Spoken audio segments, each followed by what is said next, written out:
Salut tout le monde! On vous a préparé une vidéo pour vous aider à vous préparer à votre randonnée ou vos randonnées que vous ferez dans le cadre de notre défi. Il y a quelques consignes de sécurité qu'on voudrait vous donner pour s'assurer que vous fassiez des sorties sécuritaires.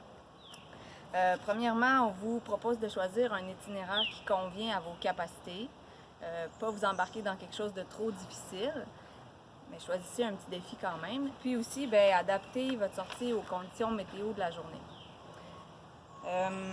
On vous demande d'aviser une personne de confiance de votre départ. Fait qu'avisez quelqu'un, vos parents avec qui vous restez ou un coloc, peu importe. Avisez quelqu'un de votre départ, où est-ce que vous allez, combien de temps vous pensez être parti, à quelle heure vous pensez rentrer. C'est important que quelqu'un sache où est-ce que vous êtes. Si jamais vous avez des ennuis puis que vous ne revenez pas, cette personne-là pourra commencer à s'inquiéter de vous puis vous chercher. Vous pouvez également dire à cette personne-là qu'est-ce que vous apportez avec vous, comme ça elle saura que vous êtes bien préparé, qu'elle ne s'inquiétera pas que vous n'avez pas votre imperméable s'il se met à mouiller, si vous lui avez dit que vous avez tout amené ça avec vous. Puis prévoir le bon nombre de temps aussi pour la randonnée que vous avez choisie. Si vous partez pour une randonnée de 10-15 km, prévoyez partir tôt dans la journée pour avoir le temps de marcher toute la distance de clarté. C'est toujours mieux.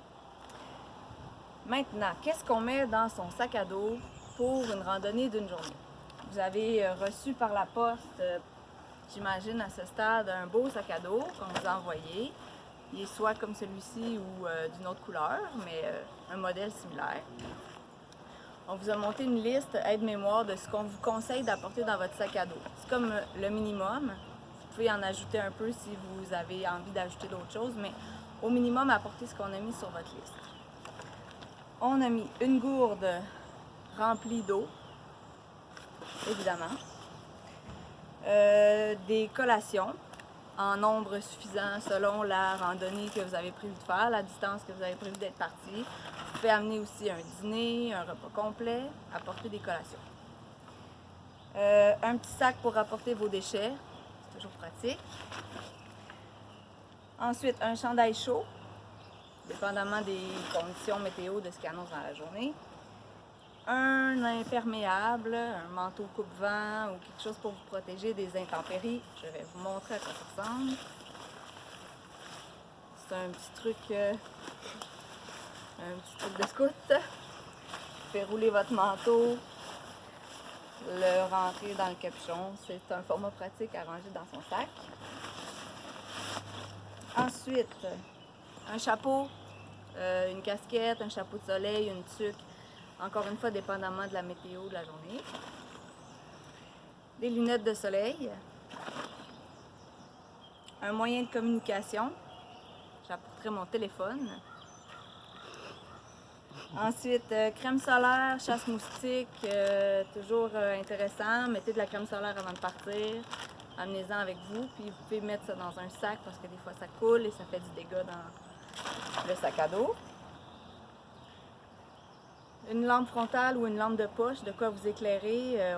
On ne prévoit jamais revenir à la noirceur, mais des fois, ça ne se passe pas comme on prévoit.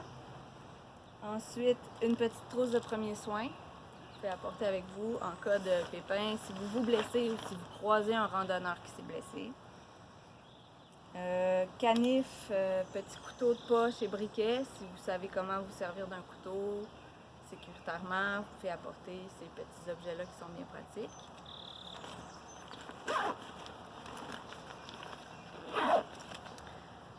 Toujours intéressant d'avoir une carte du sentier que vous allez visiter ou un GPS si vous allez dans l'arrière-pays, que vous savez comment vous en servir. Puis, vous avez aussi reçu un beau foulard multifonction comme ça ici. C'est toujours un petit ajout intéressant dans votre sac à dos. Quoi? Si vous fréquentez des sentiers où il y a présence d'ours, fiez-vous aux consignes en vigueur dans le parc ou dans le sentier que vous fréquentez pour vous assurer de ne pas faire de rencontres dangereuses avec des animaux sauvages. C'est ce qui conclut la petite capsule sur comment vous préparer pour votre randonnée.